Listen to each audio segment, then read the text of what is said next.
نحمده ونستعينه ونستغفره ونعوذ بالله من شرور أنفسنا ومن سيئات أعمالنا من يهده الله فلا مضل له ومن يضلل فلا هادي له وأشهد أن لا إله إلا الله وحده لا شريك له وأشهد أن محمدًا عبده ورسوله أما بعد فإن خير الحديث كتاب الله وخير الهدي هدي محمد صلى الله عليه وسلم وشر الأمور محدثاتها وكل محدثة بدعة وكل بدعة ضلالة وكل ضلالة في النار.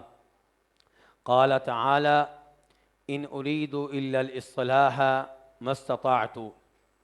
اللہ رب العزت اس آیت کریمہ میں ارشاد فرماتے ہیں کہ جناب شعیب علیہ السلام نے اپنی قوم سے کہا کہ میں اپنی طاقت کے مطابق تمہاری اصلاح چاہتا ہوں، میں کچھ اور نہیں چاہتا۔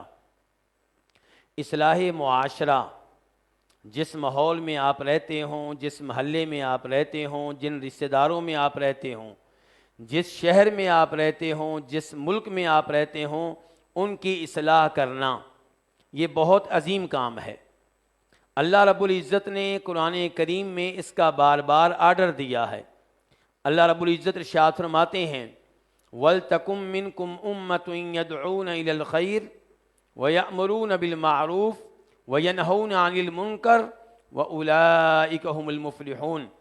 تم میں ایک ایسا گروہ ہونا چاہیے جو لوگوں کو خیر کی طرف بلائے، انہیں نیکی کا حکم دے، انہیں برائی سے روکے، اور اس انداز سے اصلاح معاشرہ کا کام کرنے والے فلاح پانے والے ہیں، کامیابی حاصل کرنے والے ہیں۔ اللہ رب العزت نے جب یہ بیان کیا کہ نبی علیہ السلام کی امت سب سے افضل امت ہے، تو اس کا سبب یہ بیان کیا کہ یہ امت اصلاح معاشرہ کا کام کرتی ہے۔ اللہ تعالیٰ کہتے ہیں: کنتم خیر امۃ اخرجت للناس تأمرون بالمعروف وتنہون عن المنکر وتؤمنون باللہ۔ تمہیں سب سے عمدہ اور سب سے افضل امت قرار دیا گیا ہے۔ کس لیے؟ کیونکہ تم نیکی کا حکم دیتے ہو، برائی سے روکتے ہو، اللہ پہ ایمان لاتے ہو۔ تو اللہ رب العزت بار بار ہمیں یہ ترغیب دے رہے ہیں کہ ہم اصلاح معاشرہ کا کام کریں۔ جناب لقمان اپنے بیٹے کو وصیت کر رہے ہیں: یا بنی اقم الصلاۃ وامر بالمعروف وانہی عن المنکر واصبر علی ما اصابک۔ بیٹا، جہاں تو نے خود نمازیں قائم کرنی ہیں، وہاں پہ تو نے ایک کام اور کرنا ہے، اور وہ یہ کہ اپنے معاشرے کی اصلاح کرنی ہے، لوگوں کو نیکی کا حکم دینا ہے، ان کو برائی سے روکنا ہے۔ تو جناب لقمان بھی اصلاح معاشرہ کا حکم دے رہے ہیں اپنے بیٹے کو۔ اور نبی علیہ السلام فرماتے ہیں کہ من رآ منکم منکرا فلیغیرہ بیدی۔ جو تم میں سے کوئی برائی دیکھے، فساد دیکھے، گناہ دیکھے، اسے ختم کرنے کی کوشش کرے اپنے ہاتھ کے ساتھ۔ اگر ہاتھ کے ساتھ ختم نہیں کر سکتا تو زبان کے ساتھ، زبان کے ساتھ ختم نہیں کر سکتا تو کم از کم برائی کو دل میں برائی جانے۔ اور اگر کوئی آدمی برائی کو برائی سمجھنا چھوڑ دے تو پھر اس میں ایمان نہیں ہے۔ ایمان کا آخری درجہ یہ ہے کہ آپ کم از کم اپنے دل میں برائی کو برائی جانیں اور اسے ناپسند کریں اور اس سے نفرت کریں۔ نبی علیہ السلام صحابہ کرام سے ارشاد فرماتے ہیں کہ لوگو، راستے میں بیٹھنے سے بچو، راستے میں نہ بیٹھا کرو۔ صحابہ کرام نے کہا: اللہ کے رسول علیہ السلام، ہمارے پاس تو پھر کوئی جگہ نہیں ہے جہاں پہ بیٹھ کے ہم آپس میں گفتگو کر سکیں، گھر تو ہمارے چھوٹے ہیں۔ تو نبی علیہ السلام نے ارشاد فرمایا کہ اگر تمہاری مجبوری ہے کہ تم راستے پہ بیٹھو تو پھر راستے کا حق ادا کرو۔ وہ کیا؟ کہ نگاہیں جھکا کر بیٹھو، اور جو لوگ گزریں سلام کہیں تو ان کے سلام کا جواب دو، اور جو لوگ گزریں اگر کوئی برا کام کر رہے ہوں تو انہیں برائی سے روکو۔ جو لوگ گزریں اگر اللہ رب العزت کی طرف سے واجب کردہ کسی چیز میں کوتاہی کر رہے ہوں تو ان کی آپ اصلاح کریں۔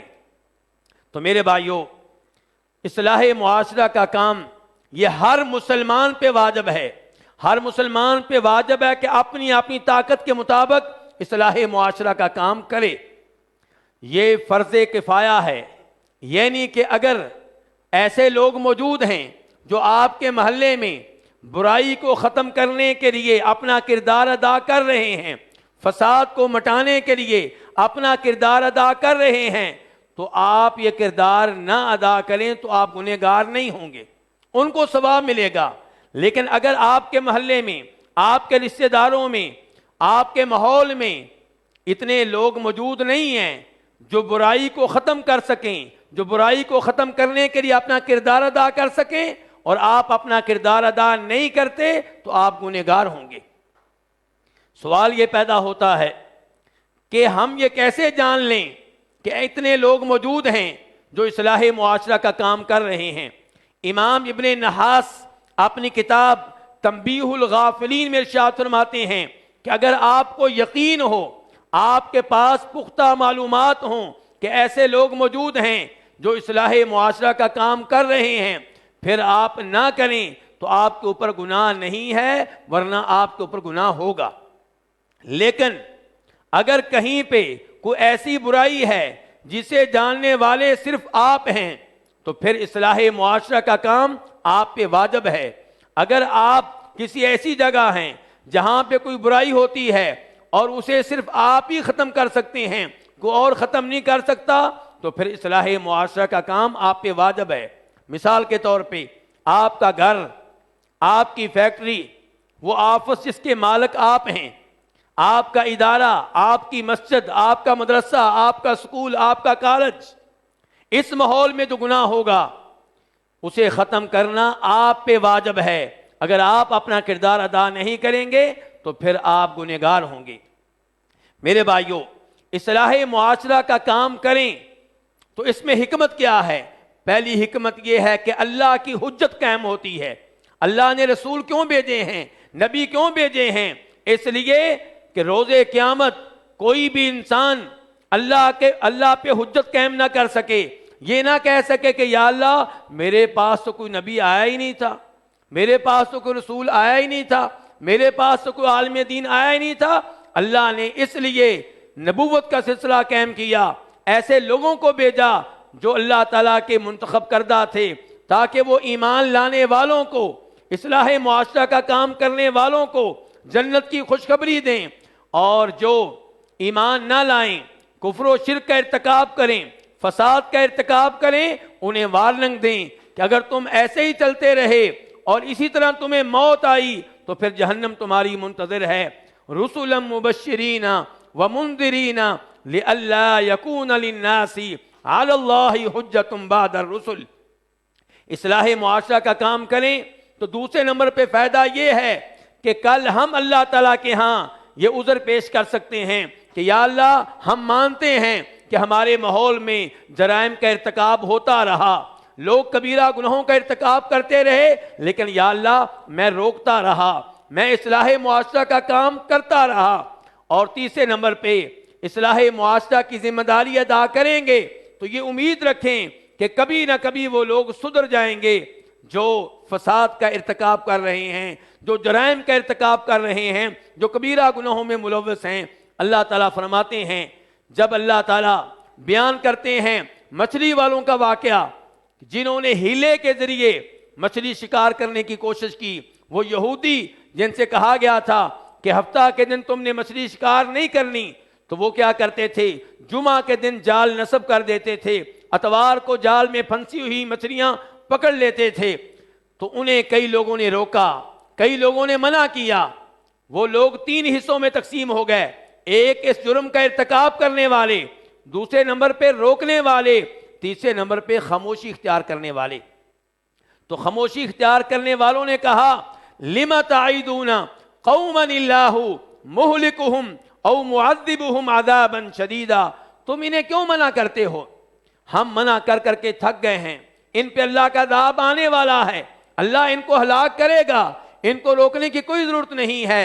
تو منع کرنے والوں نے کہا تھا، اصلاح معاشرہ کا کردار ادا کرنے والوں نے کہا تھا ہم اس لیے منع کر رہے ہیں کہ معذرۃ الی ربکم، روز قیامت اگر اللہ نے پوچھ لیا کہ تم نے کیوں نہیں منع کیا؟ ہم کہیں گے یا اللہ ہم نے تو منع کیا تھا، اور یہ امید ہے کہ شاید کسی وقت یہ نصیحت قبول کر لیں، شاید یہ اس گناہ کو ترک کر دیں۔ میرے بھائیوں، اصلاح معاشرہ کا کام کریں تو اس معاملے میں چند امور کو مد نظر رکھنا چاہیے۔ نمبر 1، یہ کام اخلاص سے کیا جائے، لوگوں سے شاباش لینے کے لیے نہیں، کسی سے کوئی تمغہ لینے کے لیے نہیں، صرف اللہ تعالیٰ کی رضا کو حاصل کرنے کے لیے، اللہ کی جنت پانے کے لیے، اللہ کی جہنم سے بچنے کے لیے، لوگوں کو جہنم کی آگ سے بچانے کے لیے یہ کام کیا جائے۔ اگر آپ اخلاص سے کریں گے، پھر اصلاح معاشرہ کا کردار ادا کرتے ہوئے جو آزمائشیں آئیں گی، جو مصیبتیں آئیں گی، جو پریشانیاں آئیں گی، آپ کا مذاق اڑایا جائے گا، آپ کی پٹائی کی جائے گی، آپ سے لڑائی کی جائے گی، تو آپ پھر بددل نہیں ہوں گے، بلکہ آپ کو حوصلہ ملے گا، کوئی بات نہیں، میں یہ کام اللہ کے لیے کر رہا ہوں۔ تو جب آزمائشیں آئی ہیں، مصیبتیں آئی ہیں، ٹینشنیں آئی ہیں، تو میرا اللہ دیکھ رہا ہے، مجھے اس پہ اجر و ثواب دے گا۔ جناب لقمان نے اپنے بیٹے کو خبردار کیا تھا کہ بیٹا، جب نیکی کا حکم دو گے، برائی سے روکو گے، اصلاح معاشرہ میں اپنا کردار ادا کرو گے تو مصیبتیں آئیں گی، وَاصْبِرْ عَلَى مَا أَصَابَكَ، ان مصیبتوں پہ تو نے صبر کرنا ہے۔ تو میرے بھائیوں، جو مخلص ہوگا، اللہ کو راضی کرنے کے لیے اصلاح معاشرہ میں اپنا کردار ادا کرے گا، مصیبتیں اسے پریشان نہیں کر سکیں گی، بلکہ اس کے سامنے یہ آیت ہوگی کہ وَبَشِّرِ الصَّابِرِينَ الَّذِينَ إِذَا أَصَابَتْهُم مُّصِيبَةٌ قَالُوا إِنَّا لِلَّهِ وَإِنَّا إِلَيْهِ رَاجِعُونَ أُولَٰئِكَ عَلَيْهِمْ صَلَوَاتٌ مِّن رَّبِّهِمْ وَرَحْمَةٌ وَأُولَٰئِكَ هُمُ الْمُهْتَدُونَ۔ اللہ تعالیٰ کہتے ہیں کہ جو مصیبتیں آنے پہ صبر کریں، آپ ان کو خوشخبری دے دیں کہ جب بھی ان پہ مصیبت آئے اور یہ صبر کریں، انا للہ پڑھیں، تو اللہ رب العزت ان کی شان کو بلند کرے گا، ان کا ذکر خیر مقرب فرشتوں میں کرے گا، اور اللہ کی ان پہ رحمتیں نازل ہوں گی، اور اللہ کی طرف سے گارنٹی ہے کہ یہی لوگ ہدایت کے اوپر ہیں۔ دوسرے نمبر پہ میرے بھائیوں، جو میرے بھائی اصلاح معاشرہ میں اپنا کردار ادا کر رہے ہیں یا آئندہ ادا کریں گے، انہیں یہ معلوم ہونا چاہیے کہ جب آپ کسی برائی سے روکیں تو خود بھی اس سے دور رہیں، جب کسی نیکی کا حکم دیں تو خود بھی اس پہ عمل پیرا ہوں، ورنہ آپ کی دعوت و تبلیغ میں، آپ کے اصلاح معاشرہ کے کردار میں کوئی اثر نہیں ہوگا، اس کا کوئی فائدہ نہیں ہوگا۔ اللہ تعالیٰ فرماتے ہیں أَتَأْمُرُونَ النَّاسَ بِالْبِرِّ وَتَنْسَوْنَ أَنفُسَكُمْ، لوگوں کو نیکی کا حکم دیتے ہو، نماز کا حکم دیتے ہو، روزے کا حکم دیتے ہو، زکوٰۃ کا حکم دیتے ہو، خود عمل کیوں نہیں کرتے؟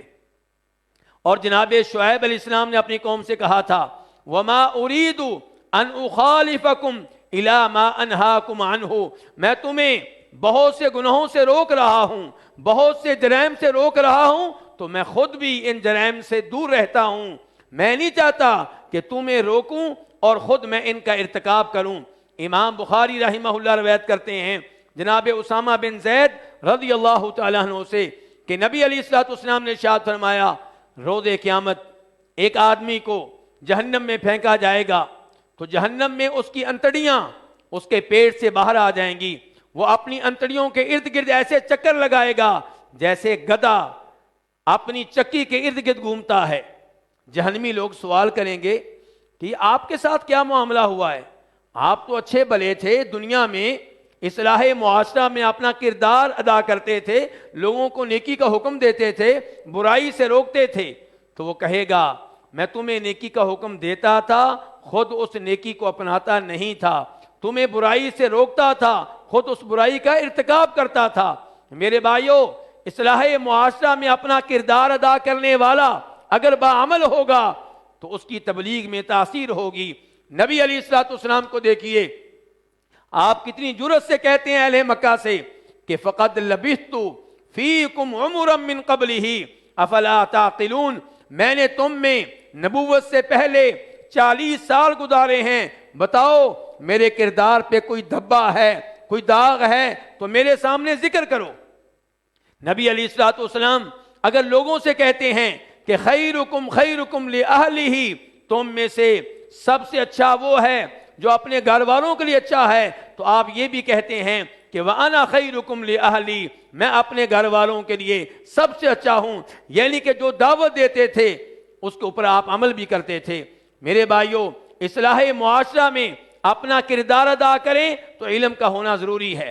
آپ کو پتہ ہو کہ کون سا معاملہ گناہ ہے اور کون سا معاملہ گناہ نہیں ہے، کون سی چیز واجب ہے کون سی چیز واجب نہیں ہے۔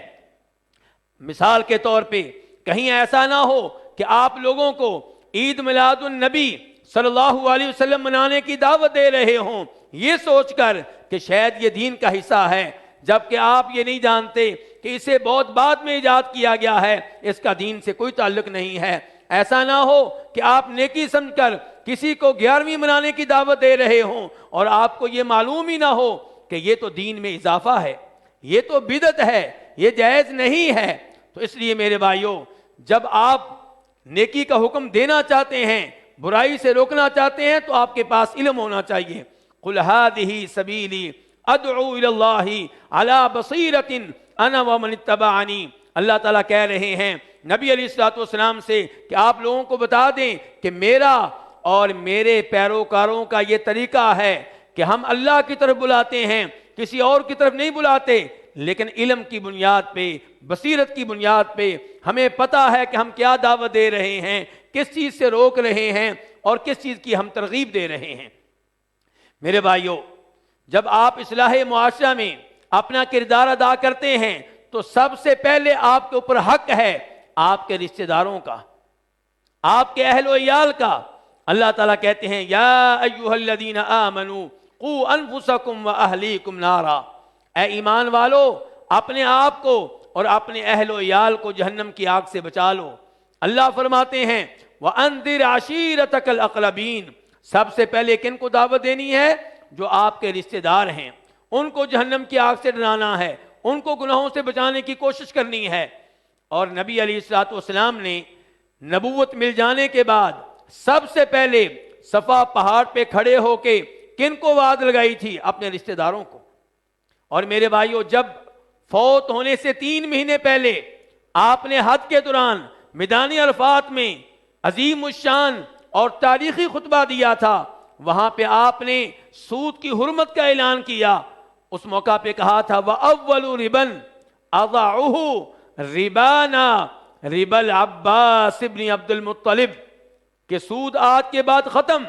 اگر کسی کا کسی کے ساتھ سودی معاہدہ ہو چکا ہے تو اسے بھی سود لینے کی اجازت نہیں ہے، اور سب سے پہلے میں جس سود کے خاتمے کا اعلان کر رہا ہوں وہ میرے چچا عباس کا سود ہے۔ آغاز کس سے کیا ہے؟ اپنے رشتہ داروں سے۔ میرے چچا نے جس کو قرضہ دیا تھا اور سود لینا تھا وہ سود ہم نہیں لیں گے، کیونکہ سود کی حرمت کا اللہ رب العزت کی طرف سے اعلان ہو چکا ہے۔ تو نبی علیہ السلام نے سب سے زیادہ توجہ دی ہے اپنے رشتہ داروں پہ اور اپنی فیملی پہ۔ نبی علیہ السلام قرآن کی اس آیت پہ عمل کیا کرتے تھے کہ وَأْمُرْ أَهْلَكَ بِالصَّلَاةِ وَالصَّبْرِ عَلَيْهَا، کہ آپ اپنے اہل و عیال کو نماز پڑھنے کا حکم دیں اور اس کے اوپر ڈٹ جائیں۔ ایک نماز پڑھ لی 2 چھوڑ دی، ایسا نہیں کرنا۔ اپنے اہل و عیال کو نماز پہ لگانا ہے، خود بھی پکے نمازی بنیں اور انہیں بھی پکا نمازی بنائیں۔ ابراہیم علیہ السلام کو دیکھ لیں، دعوت و تبلیغ کا آغاز اپنے والد سے کرتے ہیں، اپنے والد کو مسلسل شرک سے روکنے کی کوشش کرتے ہیں، حتیٰ کہ والد نے گھر سے نکال دیا ہے، گھر سے نکلنا منظور کر لیا ہے، لیکن ان کی اصلاح کرنے کے معاملے میں کوئی سستی نہیں کی۔ میرے بھائیوں، جب آپ اصلاح معاشرہ کا فریضہ سر انجام دیتے ہیں تو اس معاملے میں اس امر کو بھی مد نظر رکھنا چاہیے کہ جس کی آپ اصلاح کریں اس کی بے عزتی نہ کریں، اس کی توہین نہ کریں اور اخلاق کے ساتھ پیش آئیں۔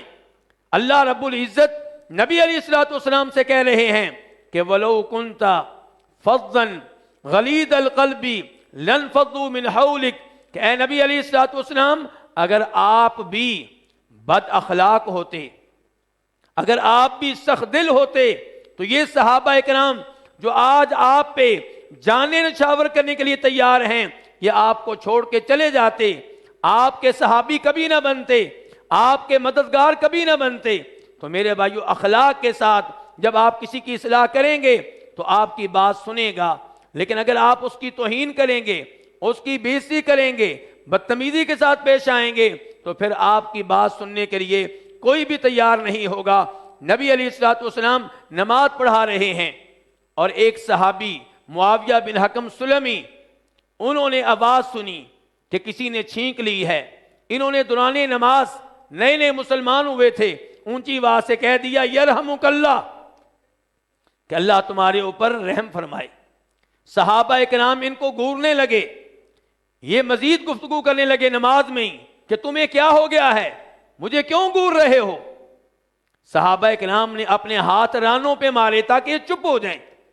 معاویہ کہتے ہیں کہ میں سمجھ گیا کہ یہ چاہتے ہیں کہ میں چپ ہو جاؤں، مجھے غصہ تو بہت آیا لیکن میں چپ ہو گیا۔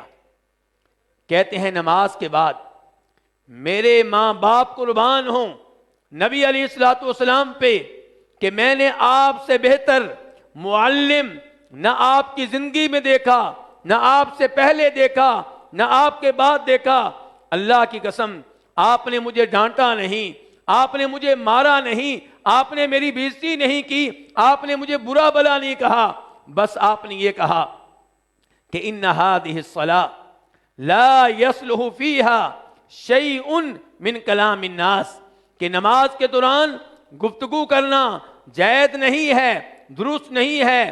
نماز نام ہے، انما هو التسبیح والقراءۃ والتکبیر، نماز نام ہے، دوران نماز اللہ کی تسبیح بیان کرنے کا، سبحان ربی العظیم کہنے کا، سبحان ربی الاعلیٰ کہنے کا۔ نماز نام ہے تکبیریں کہنے کا، اللہ اکبر کہنے کا، اللہ کی کبریائی بیان کرنے کا۔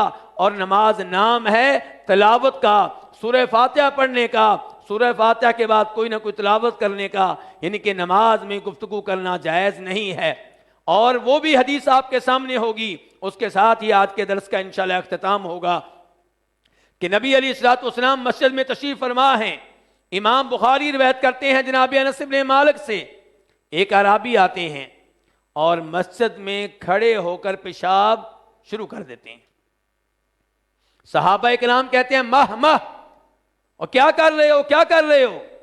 صحابہ کرام اسے ڈانٹتے ہیں، لیکن قربان جائیں نبی علیہ الصلوۃ والسلام پہ اور آپ کے اخلاق پہ، آپ کہتے ہیں لا تظلموہ، اسے پیشاب کرنے دو، دعوہ، اسے اس کی حالت پہ چھوڑ دو۔ اس آدمی نے پیشاب کیا، پیشاب جب اس نے کر لیا تب نبی علیہ الصلوۃ والسلام نے اسے بلایا اور اس سے کہا ان هذه المساجد لا تصلح فيها شيء من هذا البول ولا القدر، کہ یہ مساجد اللہ کے گھر ہیں، ان میں پیشاب کرنا جائز نہیں ہے، ان میں پخانہ کرنا جائز نہیں ہے۔ ان مساجد کو قائم کیا گیا ہے کس لیے؟ تلاوت کے لیے، نمازوں کی ادائیگی کے لیے، اللہ کا ذکر کرنے کے لیے۔ اتنی بات آپ نے کہی ہے، اسے کوئی مارا، اسے برا بلا نہیں کہا، اس کے ساتھ آپ نعوذ باللہ بدتمیزی سے پیش نہیں آئے۔ اس کے بعد ایک صحابی سے کہا پانی لے کر آؤ، پانی کا ڈول لایا گیا اور اس پیشاب کے اوپر بہا دیا گیا۔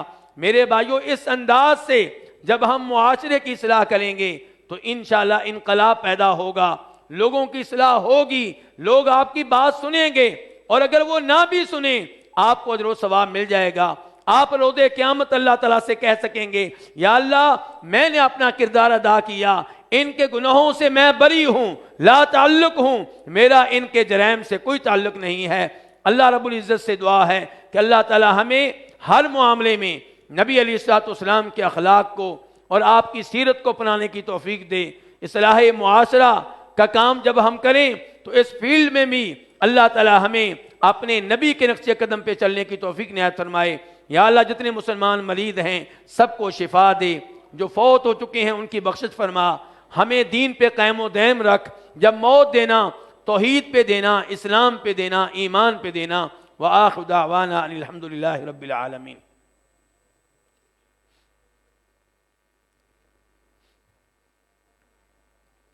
یہ بھائی کہتے ہیں جی میں 8 لاکھ کا مقروض ہوں، پریشان ہوں، میرے لیے دعا کریں۔